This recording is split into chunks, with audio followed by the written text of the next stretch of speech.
धृतराष्ट्र ने कहा, हे संजय, पवित्र भूमि कुरुक्षेत्र में इकट्ठा मेरे और पांडु के पुत्रों ने युद्ध के लिए क्या किया? उस समय राजा दुर्योधन ने व्यूह रचनायुक्त पांडवों की सेना को देखा और द्रोणाचार्य के पास जाकर यह वचन कहा, हे आचार्य, आपके मेधावी शिष्य द्रुपद पुत्र धृष्टद्युम्न के द्वारा व्यूहाकार खड़ी की गई सेना को देखिए। इस सेना में बड़े बड़े धनुष वाले तथा युद्ध में भीम और अर्जुन के समान शूरवीर सात्यकी और विराट तथा महारथी राजा द्रुपद, दृष्टकेतु और चेकितान तथा बलवान काशीराज, पुरुजित, कुंतीभोज और मनुष्यों में श्रेष्ठ शैव्य, पराक्रमी युधाम्यु तथा बलवान उत्तमौजा, सुभद्रपुत्र अभिमन्यु एवं द्रौपदी के पांचों पुत्र, ये सभी महारथी हैं। हे ब्राह्मण श्रेष्ठ, अपने पक्ष में भी जो प्रधान है उनको आप समझ लीजिए। आपकी जानकारी के लिए मेरी सेना के जो सेनापति हैं उनको बतलाता हूँ। आप द्रोणाचार्य और पितामह भीष्म तथा कर्ण और संग्राम विजयी कृपाचार्य तथा वैसे ही अश्वत्थामा, विकर्ण और सोमदत्त का पुत्र भूरिश्रवा और भी मेरे लिए जीवन की आशा त्याग देने वाले बहुत से शूरवीर अनेक प्रकार के शस्त्रास्त्रों से सुसज्जित और सब के सब युद्ध में चतुर हैं।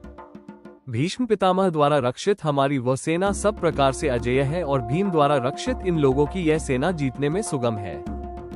इसलिए सब मोर्चों पर अपनी अपनी जगह स्थित रहते हुए आप लोग सभी निसंदेह भीष्म पितामह की ही सब ओर से रक्षा करें। उस दुर्योधन के हृदय में हर्ष उत्पन्न करते हुए कौरवों में वृद्ध प्रभावशाली पितामह भीष्म ने सिंह के समान गर्जकर जोर से शंख बजाया। इसके पश्चात शंख और नगरेत था ढोल, मृदंग और नरसिंघे आदि बाजे एक साथ ही बज उठे। उनका वो शब्द बड़ा भयंकर हुआ। इसके बाद सफेद घोड़ों से युक्त उत्तम रथ में बैठे हुए श्री कृष्ण और अर्जुन ने भी अलौकिक दिव्य शंख बजाए। श्री कृष्ण ने पांचजन्य नामक, अर्जुन ने देवदत्त नामक और भयानक कर्म करने वाले भीमसेन ने पौंड नामक महाशंख बजाया। कुंती पुत्र राजा युधिष्ठिर ने अनंत विजय नामक और नकुल तथा सहदेव ने सुघोष और मणिपुष्पक नामक शंख बजाए।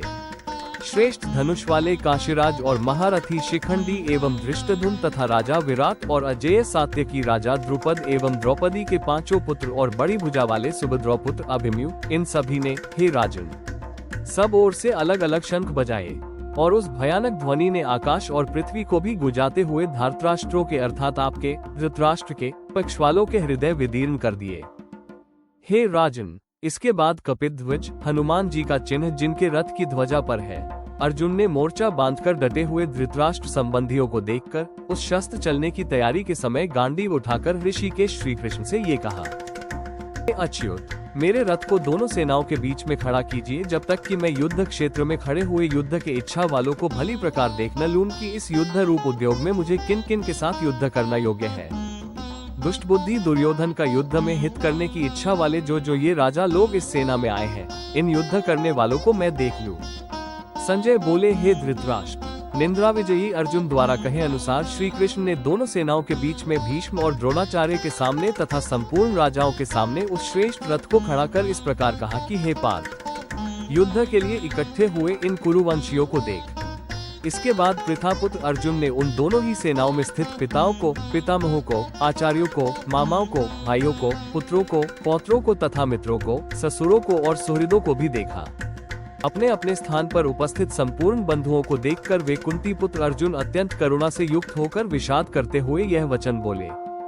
अर्जुन बोले, हे कृष्ण, युद्ध क्षेत्र में इकट्ठे हुए युद्ध की इच्छा वाले इस स्वजन कुटुंब समुदाय को सामने देखकर मेरे अंग शिथिल हुए जा रहे हैं और मुख सूखा जा रहा है तथा मेरे शरीर में कंप एवं रोमांच हो रहा है एवं मेरे रोंगटे खड़े हो रहे हैं। हाथ से गांडीव धनुष गिर रहा है और त्वचा भी बहुत जल रही है तथा मेरा मन भ्रमित सा हो रहा है, इसलिए मैं खड़ा रहने को भी समर्थ नहीं हूँ। हे केशव, मैं लक्षणों शकुनों को भी विपरीत ही देख रहा हूँ तथा युद्ध में स्वजन समुदाय को मारकर श्रेय भी नहीं देख रहा हूँ। हे कृष्ण, मैं न तो विजय चाहता हूँ और न राज्य और न ही सुखों को चाहता हूँ। हे गोविंद, हमें ऐसे राज्य से क्या लाभ है अथवा ऐसे भोगों से और जीवन से भी क्या लाभ हो सकता है। हमें जिनके लिए हमारी राज्य भोग और सुखादी इच्छा है, वे लोग ही यह सब धन और जीवन की आशा का त्याग कर युद्ध में खड़े हैं। आचार्य, पिता, पुत्र और उसी प्रकार पितामह, मामा, श्वशुर, पौत्र, साले तथा अन्य भी संबंधी लोग हैं जिनके प्रहार करने पर भी मैं इनको नहीं मारना चाहता। हे मधुसूदन, तीनों लोकों के राज्य के लिए भी मैं इन सबको मारना नहीं चाहता, फिर पृथ्वी के लिए तो कहना ही क्या है। हे जनार्दन, धृतराष्ट्र संबंधियों को मारने से हमें क्या प्रसन्नता होगी। इन आतताइयों को मारने से तो हमें पाप ही लगेगा। इसलिए हे माधव, अपने ही बांधव इन धृतराष्ट्र संबंधियों को मारने के लिए हम योग्य नहीं हैं, क्योंकि अपने ही कुटुंबियों को मारकर हम कैसे सुखी होंगे। यद्यपि लोभ से जिनका विवेक नष्ट हो चुका है, ऐसे ये दुर्योधन कुल के नाश से उत्पन्न दोष को और मित्रों के साथ द्वेष से होने वाले पाप को नहीं देखते, तो भी हे जनार्दन, कुल के नाश से उत्पन्न दोष को ठीक ठीक जानने वाले हम लोगों को इस पाप से निवृत्त होने के लिए क्यों नहीं विचार करना चाहिए। कुल के नाश से सदा से चलते आए कुल धर्म नष्ट हो जाते हैं और धर्म के नष्ट हो जाने पर संपूर्ण कुल को अधर्म दबा लेता है। हे कृष्ण, पाप के अधिक बढ़ जाने से कुल की स्त्रियां अत्यंत दूषित अधर्मी हो जाती हैं और हे वार्षणीय, स्त्रियों के दूषित अधर्मी हो जाने पर वर्ण संकर उत्पन्न होते हैं। वर्ण संकर कुलघातियों को और कुल को नरक में ले जाने वाला ही होता है।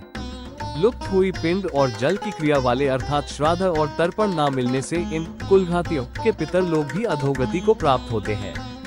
इन वर्ण संकर उत्पन्न करने वाले दोषों से कुलघातियों के सदा से चलते आए कुल धर्म और जाति धर्म नष्ट हो जाते हैं।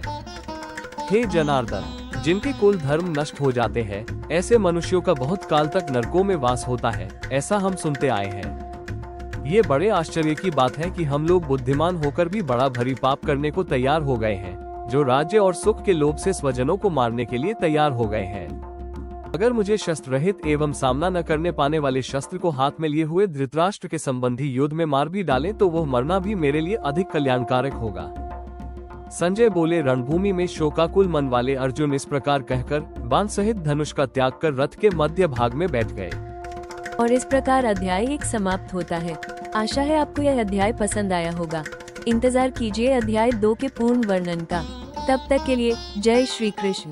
हमारा YouTube चैनल देवो ज्ञान ग्लोबल सब्सक्राइब करना न भूलें। फिर मिलेंगे एक नए ज्ञान के साथ। राधे राधे।